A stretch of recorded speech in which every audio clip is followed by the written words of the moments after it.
people are always like, oh, you're the guy from the videos. And so it's like, yeah, people watch these videos. Which is great when you really, like, you didn't really do anything. You start thinking about it too much, you go crazy. Shit, maybe we're the idiots. Yeah. Put people on the moon, you think it's not possible? Yeah, like that's it. Like, it's like, yep or no. The fraud would have been crazy. I mean, every best, like, civilization has, like, fallen. Bro, 3% cash back. All right, keep us posted. That'd have been a good clip. Fuck that, we're gonna get it done.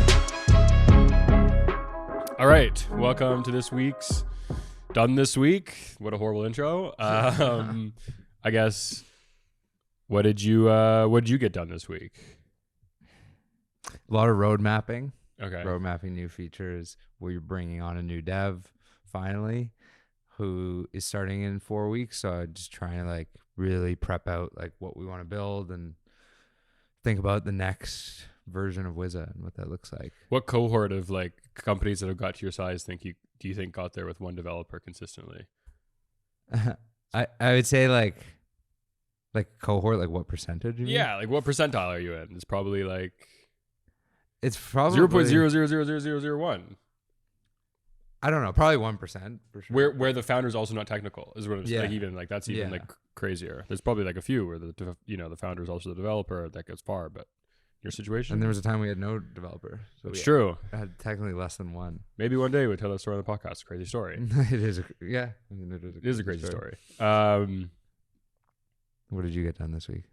Lots of hiring. So I know last week we were talking about firing, and so that prompted me to like take hiring like seriously, because it was like the gap that was the person that we had wasn't filling in the gaps that we had, and we were like falling behind on things that we wanted to do, like on the development side.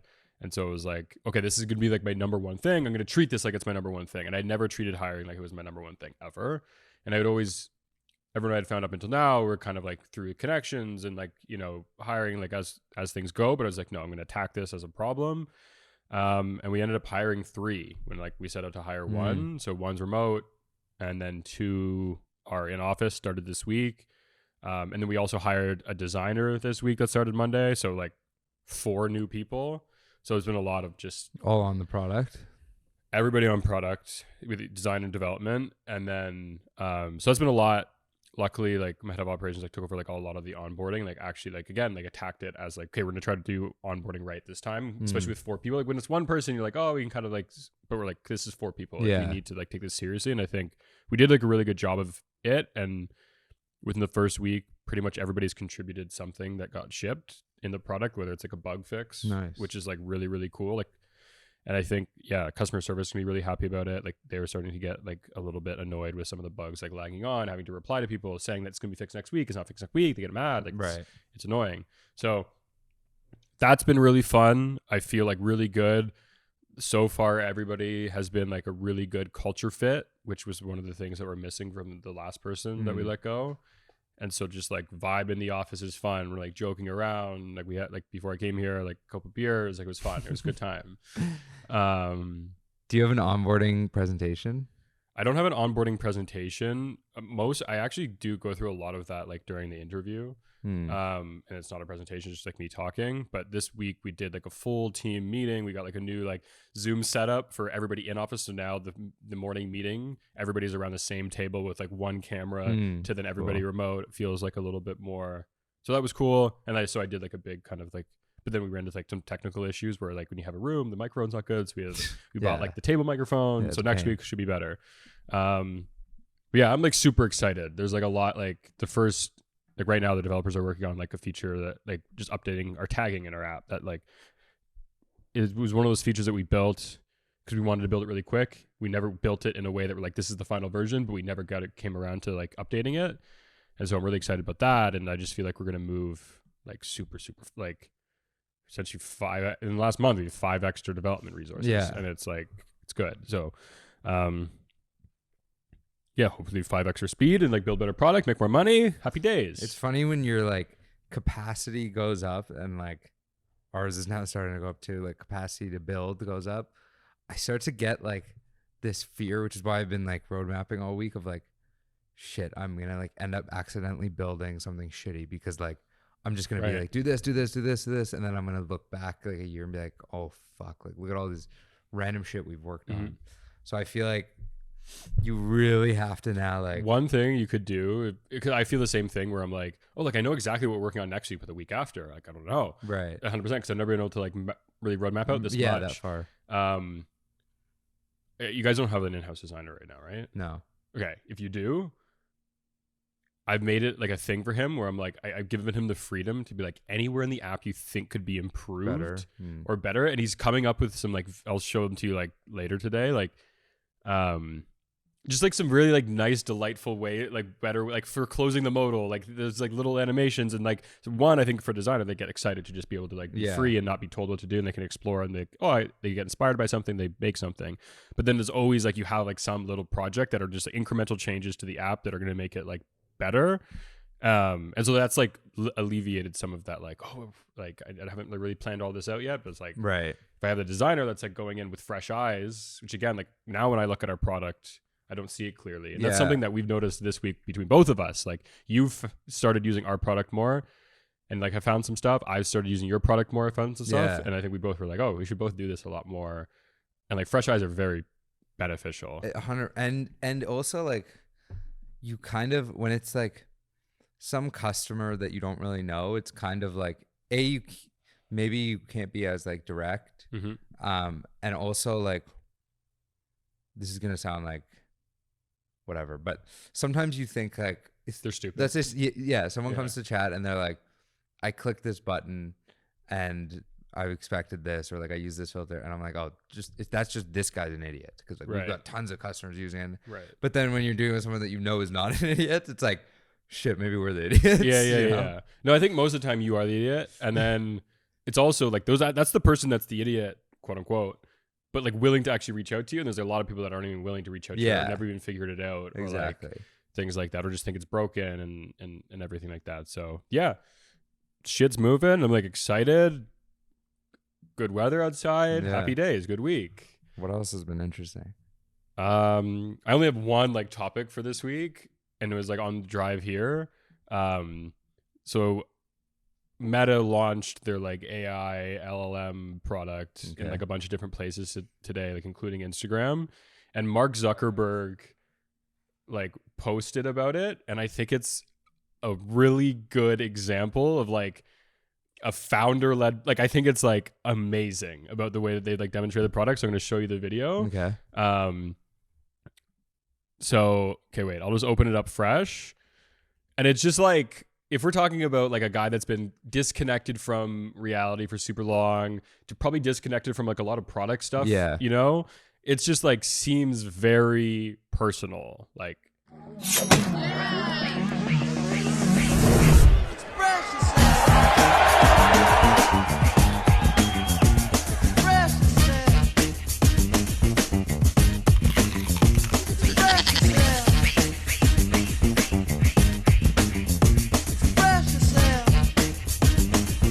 Hey Meta, what kind of beer will induce the most appetite in cows? Dark beers like stouts and porters are known to stimulate appetite. You don't never need help. Nobody else. All you have to do, love, express yourself. I like that beginning. Baby, I need you to lay your head down. Working it out. Get the cakes out of there. Not what you look like when you're doing what you're doing. What you're doing when you're doing what you look like you're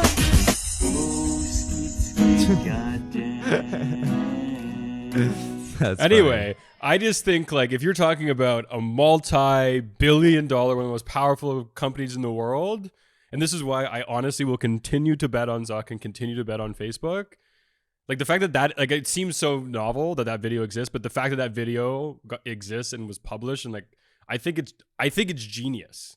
You know, like, you know, Mark Zuckerberg, it starts with like a comment like, oh, Mark Zuckerberg's on a bunch of side quests right now, and it's just like video clips of him going through his side quests, from like jiu-jitsu, basketball, to homesteading, brewing beer, learning music, it's like, one, it was like a super personalized advertisement for him, but also like at the same time as being super personalized to him, showed a lot of like the world, like what this product could do for them. Like it was so broad and like I just thought it was like super personal and like I would never expect like a company this size is able to like, it seems so stupid because it seems so simple, but like it actually like most companies can't execute that when they're at that size. Like, well, he got a lot of love when he made that, like when Apple Vision came out and he made like that kind of just like, did you see that video? Yeah. And it's, if you haven't seen it, it's just him talking to the camera and he's just like, okay, yeah, Apple Vision came out. It's a good product. Here, I'm going to talk about the differences between our product and theirs. And like, it was very just like authentic and genuine. And none of this feels like it's going through PR or going, you know, it, like it feels like a startup made it. Yeah. Made it it's like, I'm like, fuck yeah. Like that's, but I don't know. I have like a what slight kind of to what we were talking about earlier with like my fears with product development is like, this is such a Me Too product. Like it is a very Me Too and it's product. ChatGPT just embedded inside of. To be fair, you could say that most of Facebook's successes have came from Me Too products or acquiring products and then making them meta products. Like, when was the last time that like Facebook innovated? Yeah. So yeah, Facebook as a whole. But I think a lot of ways big companies innovate is acquiring companies. So I think acquiring the right companies is like almost like innovation for a big company. So like acquiring Instagram for $1 billion. Yeah, it's great. Best acquisition in history. Yeah. And being able to tie that to Facebook and like the benefits that, you know, kind of came with that. So like, I will say though, like I use ChatGPT sometimes on my phone. I often forget about the app. Now I'm in Instagram a couple times a day. you might chat it there. I might chat it there.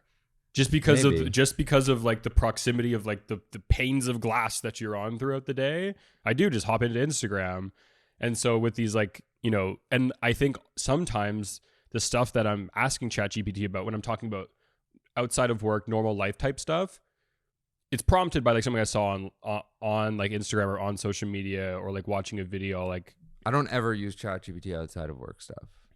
you don't use it for like asking any question? Actually, maybe rarely. Like I'll mostly use it at work, but I will use the ChatGPT app because I like to do it, the voice one. Yeah, it's But really good. it's literally just if I'm like really curious about something random. Like I was in my house and I blew like a surge and I was just circuit.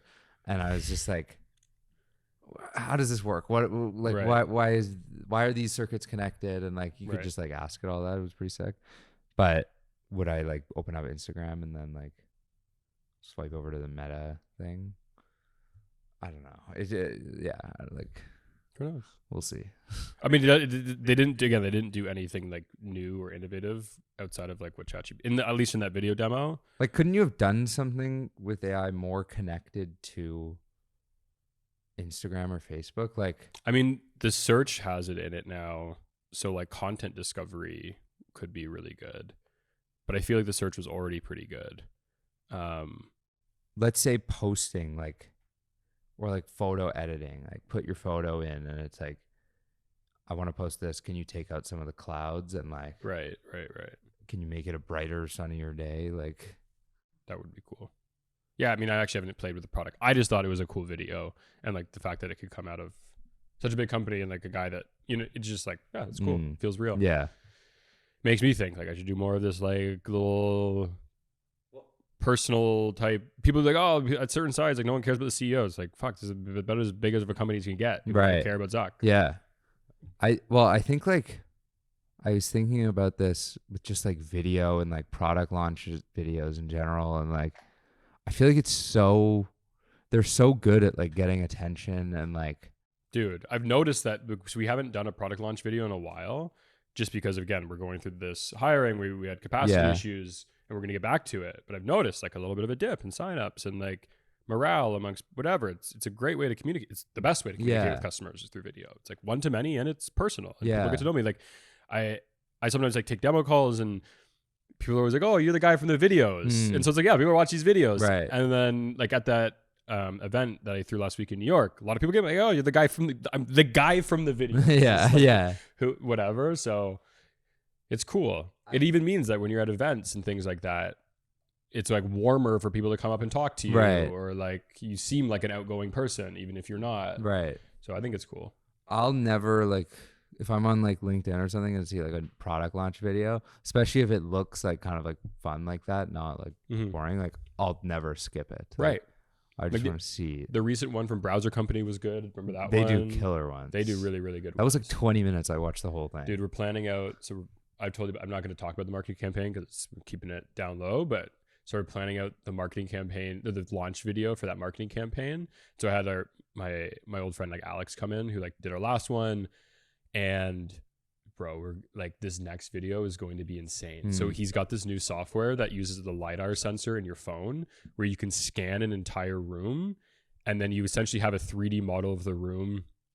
Works with people, but it's kind of like fuzzy to where like, you know, those like crazy like sweeping shots where Apple does it at the beginning. Yeah. We're going to be able to do that in our office. Like, you know how like cool. our ceilings are like 20 feet up. So it's going to come down and I'll be there, but then we'll like transition over to the high quality, like, bro. Yeah. And then we were like, and then I had another idea. This is like so bad for a podcast, but like I had another idea where we were going to do one scan at night, one scan in the morning, and one scan midday. And as we're going through it, like potentially the like time of day is like, bro, I'm telling you, yeah, when you see this, you're going to be like, it's going to be like insane. So anyway, there's a lot planning this marketing event. I'll give like some stuff. There's a lot of moving parts to it. We need to find like a large partner brand. We're going to collaborate with a bunch of different creators. There's like all of these moving pieces, and like, if we can pull it off, I think it's going to be huge. But it really has like solidified for me that like pulling off these like marketing campaigns with more moving pieces, especially when those pieces aren't part of your team, is a feat. Yeah. It's because it's like you're putting so much trust in one of these pieces, and you have to like identify which of these pieces that if they fail or we can't do, means that it can't go on. Right. And like we've been like kind of planning that out of like, okay, like plan B is like this, like it's hard. Like it's very hard. Yeah. I mean, my problem always with stuff like that has been like, you do a ton of work for something that is one time and not repeatable, but the potential outcome could be like the brand that I'm talking about. If we get that brand, right, the success of the campaign is a 10x on anything you could do with Google Ads or whatever. Right. And then if we get this brand that I want to do it with, it's a potential 10 to 100x of that. Right. And so it's like, it's a big swing. Right. But I do feel like most of the good things that we've done up until now have come from these like weird big swings where they don't really make a lot of sense. It's like not in the SaaS growth playbook. Like, hopefully I can pull it off. I think, yeah. All right, keep us posted. I will. Believe me, I'll keep you posted. What do you have for topics? Okay, so there is a company, top 10 largest companies in the world. Okay. That everybody. Am I supposed to guess this company? That everybody knows. But I think you read my notes. Wait, don't read it now. Did you read it? No, I didn't read it. Okay. I mean, it's not even a guessing game, so I don't know why I'm saying don't read it. Okay. But everyone knows this company, and it's Visa. Okay. That's what I thought too. But who's the founder of Visa? Not a fucking clue. No one knows. The Rockefellers. No. And then even better question, what does Visa do? Okay, my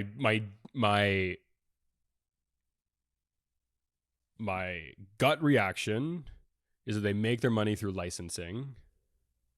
But this is a guess. Okay. Trying to be abstract. They make their money through licensing, and they do like transaction validation or something like that. And it's like if you're launching a credit card or a credit product, you license the Visa name, you license some of their tech, they do the card validation, they've already integrated with like banks and Swift to check on all the stuff. That's my guess. Okay, so actually somewhat close. Okay. So because most people can't articulate at all what they do. It's not from licensing. That's not their business model. But the main question is like, why does Visa need to exist? Why can a bank not just, because Visa doesn't extend any credit. Right. So why can a bank not just issue their own credit card? Why are they giving up points to Visa? My guess is that it's a network effect type thing where they were first movers, and to not be and to build the same to build the same infrastructure as Visa not only would take like time and money, there's potentially some inefficiencies built in if you don't use Visa. That's just a guess, but I actually don't know the mechanisms. Yeah, so they are a network. Okay. So you are fully paying for access to their network. Okay, and the way that Visa started is actually pretty crazy. So a few banks had tried to make credit cards. It never really panned out. And when was this? Do you know, like what? This was like, I believe in like the 60s. Okay. And so a bunch of banks tried to make cards. Founded in 1958, Visa. Okay. So yeah, so here's what happened. At the time, all banks, there were no like national banks across the US. Like it's all credit unions. It was all state by state. local. There were laws Okay. that you can't go into multiple states as a bank. So they all operated separately. Bank of America, which actually started it was called like Bank of Italy, because it was servicing like Italian immigrants in California. Okay. Then they ended up getting a lot of customers. They grew, so they renamed to Bank of America. They had this idea to make this thing, and it was called the Bank AmeriCard. Okay. At the time, what existed was Diners Club and American Express. Okay. Diners Club was basically just at restaurants, and it was, I believe, mainly in New York. And if you wanted to take out like your clients or whatever, it was cool to use like Diners Club and not have to pay for the dinner. It was like cool for them to just be like, oh, like Put it on Diners Club. Put it on Diners Club Diners sends you an Club. invoice. You pay the invoice. Yeah, exactly. Got it. And multiple, like the top restaurants in New York would have like Diners Club, and then Diners Club would charge the restaurant, like at the time it was like 10%. Wow. Like 8 to 10% for this. So that was the only way people were really using like cards at the time. So Bank of America has this idea to make the Bank AmeriCard. They Probably so easy to do fraud. yeah, so that's what happened. So Bank of America releases the card, and they're like, how are we going to get customers? And they did something that's now illegal, and it's called the drop. Okay. And what they did is they mailed every single one of their customers a credit card with credit on it of $500. No credit score, like just everyone got like $500 of credit automatically. And they mailed it to every single one of their customers, and they set up like stores in California, and they obviously got tons and tons of fraud. So much so that it discouraged any other bank from copying them, because they lost like $12 million in the first week from fraud. But they knew internally, like, we'll figure out the fraud issues. Like, we have enough money to bankroll it. And within 3 years, they were making like an insane amount of money on the AmeriCard thing. So then they decide, okay, other banks are starting to like get wind of this and like wanting to do the same. So they start licensing it out to other banks across America and other countries. These other banks get the Bank of America charge card, and the problem is the reason it worked in California was Bank of America, like pretty much everyone banked with Bank of America. Mm-hmm. So if I went to you, let's say you had a store, if I went with the card, Bank of America could validate that I have the credit, right? And they could validate it both ways and give the merchant the money and sort out the transaction, and it worked great. When they licensed it out, and it was like $65,000, so like whatever, $1 million maybe at this, like in today's dollars. When they licensed it out, it didn't work in all these other states, even though they were paying all this money for it, because I might go to one merchant and they work with a different bank, so then they don't know, and if I am good for the money. So it was just like a clusterfuck basically. And all these banks are like freaking out at Bank of America. They're paying all this money, but they want this idea. So then this guy D Hawk comes around. Okay, he worked at, I believe it was the Bank of Seattle, and he was just like a bank manager, like nothing crazy. And he has this vision for Visa, which is like there should be one company that is totally separate from all the banks, and they're a network of all the merchants and all the banks, and they can give off the approvals and all this stuff. And it would just be like good for the world kind of. And he set it up like in the craziest way. Like it basically has its own constitution. It wasn't like a true corporation. Every bank had their own vote for the way Visa worked, but he obviously made a ton of money off it. Everyone got a vote based on like how much money was processed, whatever. So he has this vision, but he now needs to convince Bank Americard to just give him their most successful product. So he goes and he's actually able to convince them to do this. Okay. And so Bank of America just gives him the Americard. With a VIG must. No? No, well, they were the highest processor at the time, so they got the highest like decision making at the time. Right. But it was a totally separate new thing. Wow. So they just literally give him this Visa. Or they give him the supply side of Visa. So they go around and they start like demand side of Visa. Yeah, for the cards. They start signing up tons of merchants, and at the time the way it worked, which is crazy that credit cards work this way, is if I went to, let's say I'm buying a fridge from you. If I go to buy a fridge, what actually happened is they'd take my card, copy it. They would call the like Bank of America and say, is he good to buy this fridge for $300? Wow. So if they were closed, it didn't work. If you were in a different country, it didn't work. He wanted it to work internationally. So he knew he had to set up this like technological. This is crazy. It is crazy. They're based in San Francisco.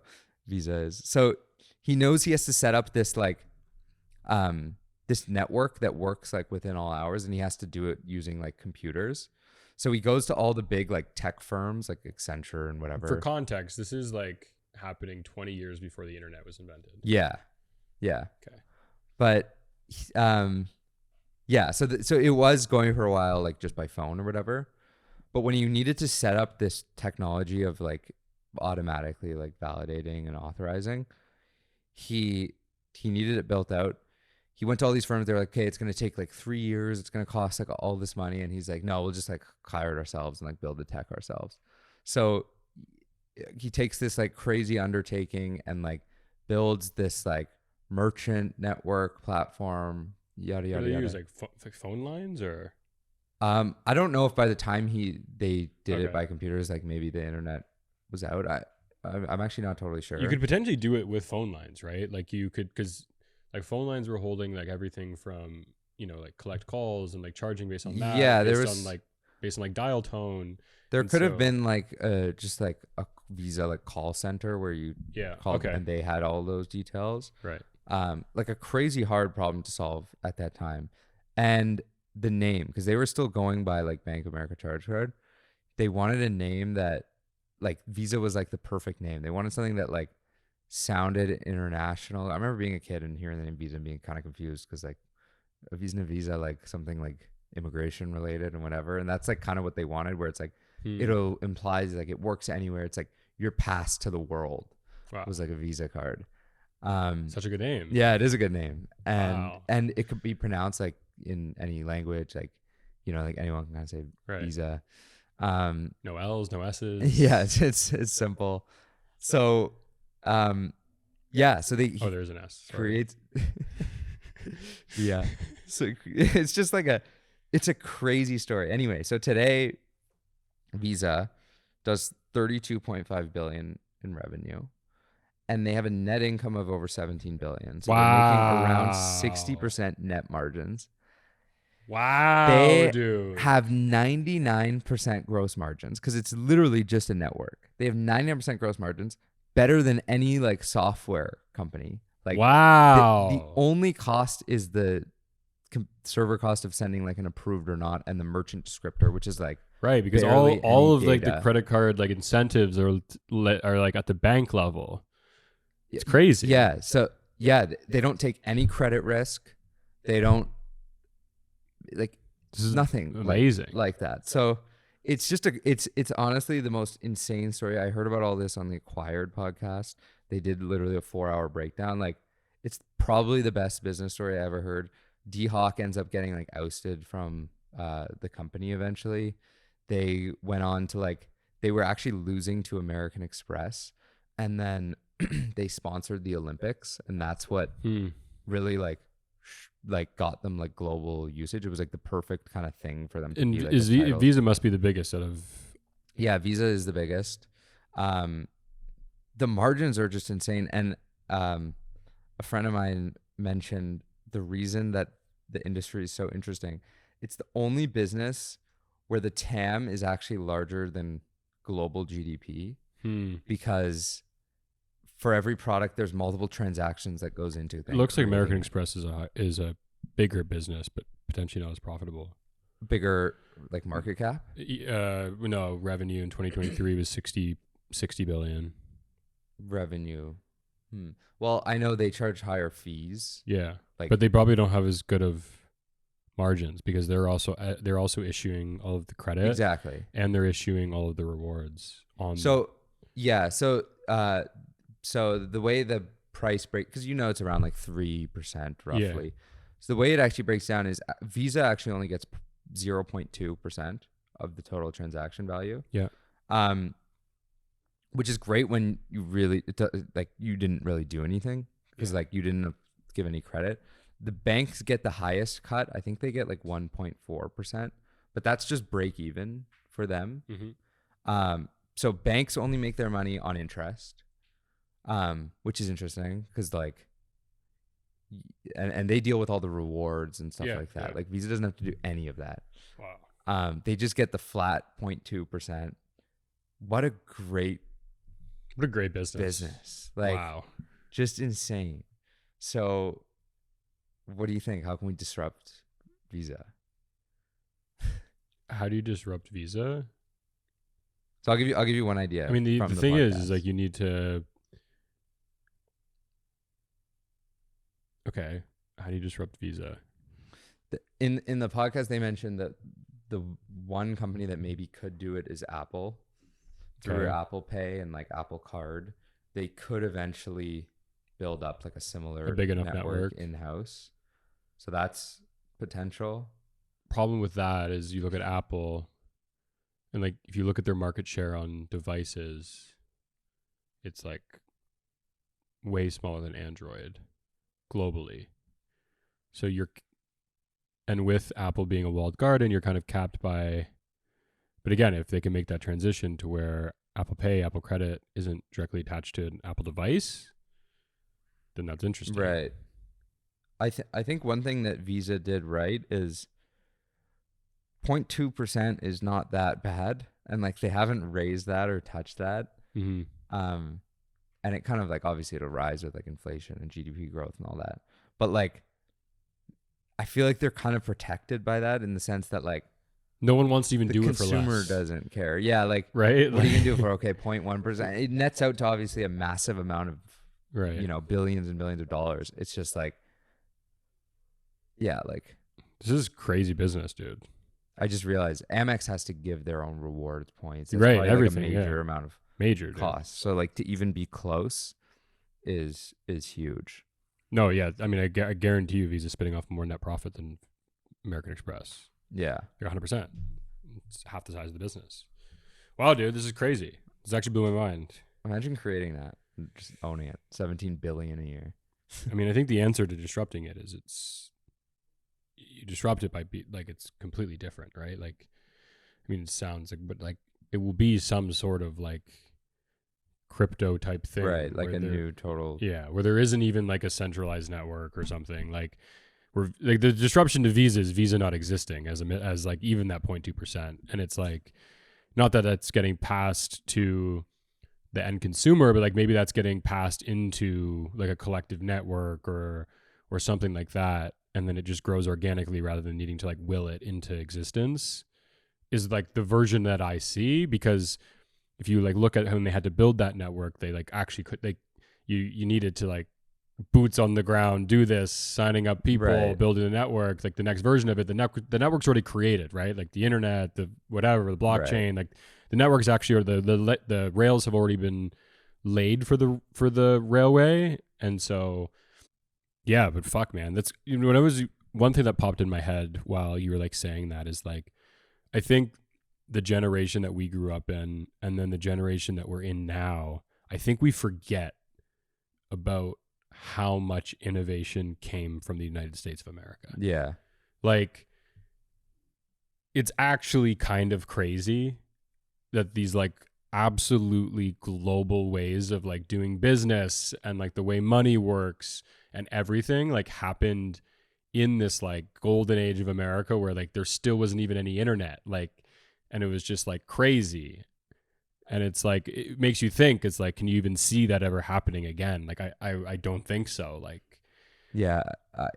So I was arguing with my sister about like vacation time or something. okay. Because she was, I don't even remember if it was her or whatever. I don't remember, but someone, we were saying how like it's like standard to get like 4 weeks vacation in Europe or whatever.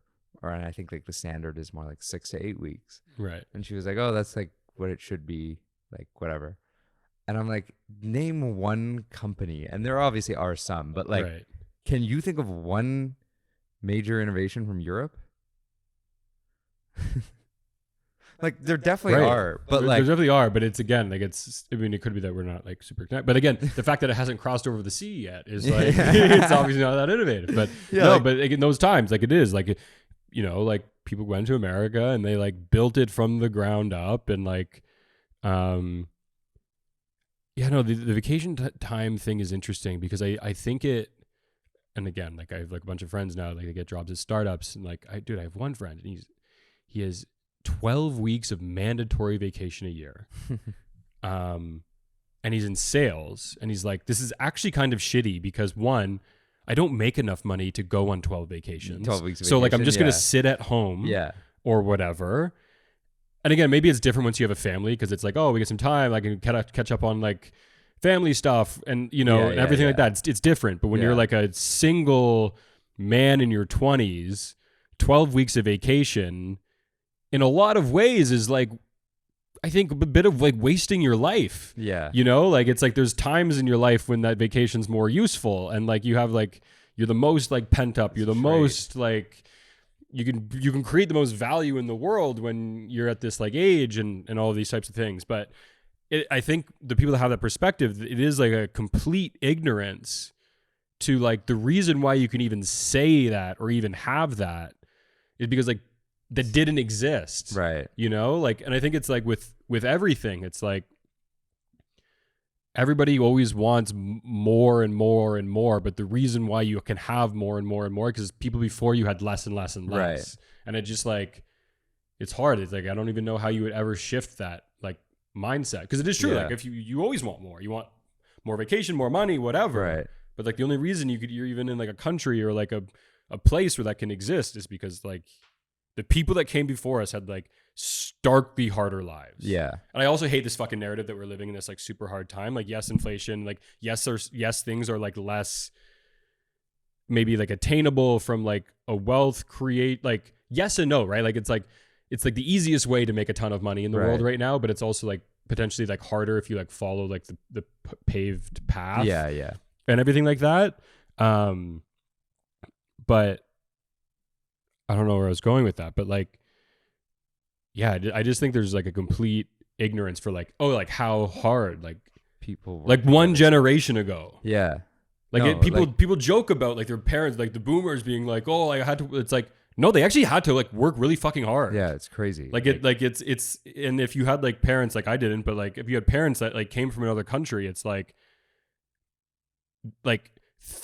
think about the level of like self-confidence and fear to be like, I'm gonna go, like there was no YouTube channels about what it's like to live in a country. Yeah. There's no like Reddit threads you can go on, and it's like, we're gonna go to this country with whatever we have and then figure it out. figure it out. Yeah, it's crazy. Like I'm like terrified to do that now, and I'm like relatively well off Yeah. and like have all of the context that could possibly be given to me in the world. It's just like, yeah, it's crazy. It's, I mean, it like very much highlights the fact that we potentially could be in like a failing side of the world being in North America. yeah, right? If 98% of the population is like ignorant to like the things that had to happen for them to have what they have now, is like, I mean, I think like even in past like you hear stories of guys like this or whatever, it is always like a certain percentage of like Elon Musk makes up for a whole lot of people or whatever. Like, right. there is always a percentage of like innovators or whatever, like you want to call it, that like help us all, like, but they all couldn't have done it alone. Yeah, no. Like you need the people, like 100%. Elon Musk needs the people staying 13 to 14 hours a day. 100%. You know, and those people exist. I'm not saying those people don't exist. There's people that are completely motivated by being like as productive as they can in society. And I don't think everybody should be that either. Right. Like we actually need a bunch of people that don't want to be that. Like that's actually like what makes people and like, right. And like, you know, duality is like actually what makes anything exist. And so like, but yeah, it's interesting. It's like, because you also like look at, I don't know, I have a friend that recently moved to Dubai, and like we like send voice notes back and forth to each other. And, you know, he moved for a bunch of reasons, obviously one of them being taxes, but like one of them was like, he was hearing a bunch of people, like all the innovation that's happening. He's like, when you walk around here, it's like all entrepreneurs like trying to do something really, really big. Like everybody here is that. And it's like, and then you hear about these like crazy outlandish projects that are happening in Saudi Arabia and like their level of excellence. And it's like, in the same way that it's easier to copy like a software product and make it better, it's like very hard to like one up yourself. You know, it's incredibly harder to like, you know, I don't know if like America or Canada or like the West can like one up themselves. Like you potentially need the completely stark perspective of like, this is the cream of the crop. Right. Like, so we just need to be better than that. And like when you're living in that, you get like cloudy beliefs of like what's possible, or like, I mean, every best like civilization has like fallen. Exactly. But like, it's a scary place to be. I do think that the US has so like, if you think about it, I'm not bearish on the US. Like I love the country. Like it's like whatever, but it's like, if you like in Canada, if you make some massive company or like any other country, you end up going to the US. It's true. Or it's the biggest market in the world. If you're here and you're the best software engineer, you're going to go to California because you're going to get paid more. So as like a network in and of itself, like even not the people born there, it's still the best at like attracting the best talent and companies. And so I think there's like a lot of inertia there for at least like our lifetime. But I was reading this thread on Twitter today. I tried to pull it up, but I think it was on my phone, so it's not in my history. But the guy was talking about intensity, and like someone was asking him like, why are you so intense? Which is also something my sister always says to me, which is funny. Really? Yeah. And you should just do everything the opposite of what your sister tells you to do. And so he goes, he attached like a thread of like all these like quotes about intensity, and one of them was like, I'm intense because like I walk around in the world and I see all these things that like people take for granted, and like I know how much like work it took to get this screen. Like someone had to work like so hard, multiple people, like 1,000 people to get like this screen, or the concrete, or like the hardwood we're on. And like I feel like I have to like also do the same and create something.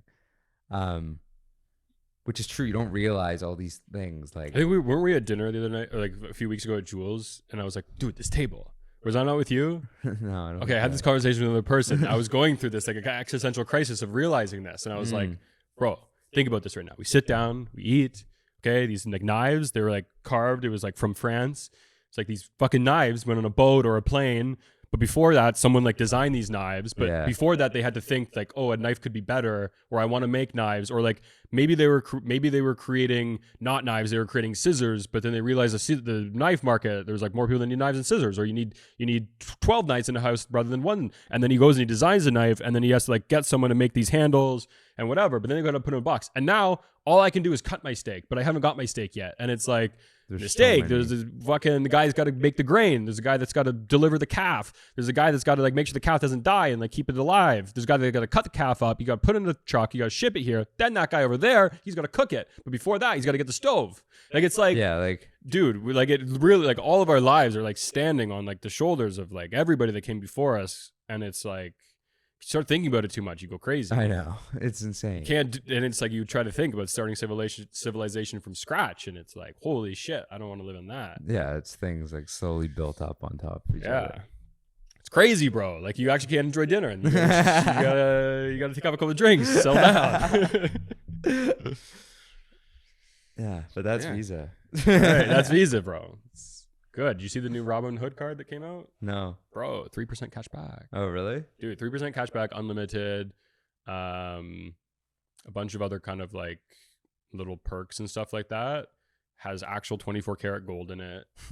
But you need to be like a Robin Hood, whatever. They have like some tier. A tier. So I think you need to have like $500,000 invested in Robin Hood or something like that. But 3% cash back is kind of crazy. Yeah. Yeah. But I've taken a loss on that, Probably. Maybe not. What is it? 3.25 processing?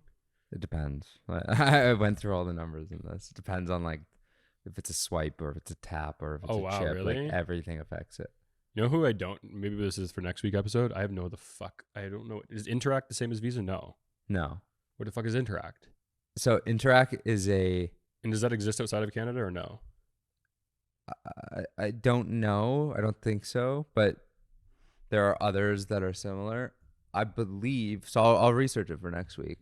I believe they're the payment processor side. It does not exist outside of Canada. Okay, they're a processor. Yeah, which is a totally different piece that Visa doesn't even do. Visa just like tells you like, yep, To process authorized. it, right. Yeah, like that's it. Like it's like, yep or no. 2.2%, please. Like that's literally all. Have you they ever do. bought anything from a place that like copies your credit card? Yeah, well, not recently, but yeah. You've been to a place, right? I remember the first time I ever saw that, we went on a family vacation to like Dominican Republic. And that's how they. We had one in charge our the card. house, and I used to just like, always play with it. Wow.